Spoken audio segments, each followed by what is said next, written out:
అపవిత్రమైన పనులు చేసి ప్రభు బలలో చెయ్యేస్తే? పాత నిబంధనలో ఒక గొర్రె, ఒక పొట్టేలు, ఒక మేక ఏంటి ఆఫ్టర్ ఆల్ ఒక జంతువు నేనంటాను అలా అంటున్నాను. ఆఫ్టర్ ఆల్ ఒక జంతువు.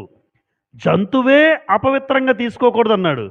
ఈరోజు యేసు ప్రభు త్యాగం, యేసు ప్రభు ప్రాణం పెట్టాడు. జంతువుకి యేసు ప్రభుని ఒకసారి కంపారిజన్ చేయండి. జంతు మాంసమే ముట్టుకోవద్దన్నాడు ఇక్కడ. మీరు చెయ్యొద్దన్నాడు అపవిత్రంగా ఉంటే. మరి యేసు ప్రభు వల్ల ఆయన శరీరం, ఆయన రక్తాన్ని జ్ఞాపకం చేసుకోవడం, అది ముట్టుకుంటున్నామంటే ఎంత పవిత్రంగా ఉండాలి మనిషి. ఆ రోజు ప్రజల్లోంచి కొట్టేస్తానన్నాడు దేవుడు. ఒకరోజు కూడా కొట్టేస్తాడు. ఈరోజు ఎంతమంది యథా యథేచ్ఛగా వాళ్ళ జీవితంలో అపవిత్రమైన పాపిష్టి పనులు చేసుకుని ప్రభు వల్ల చేయేస్తూ ఉంటారు. అది చాలా సాహసం అమ్మ. భయంకరమైన శాపం వస్తుంది. అందుకే అంటాడు కదా, చూడండి మీలో చాలామంది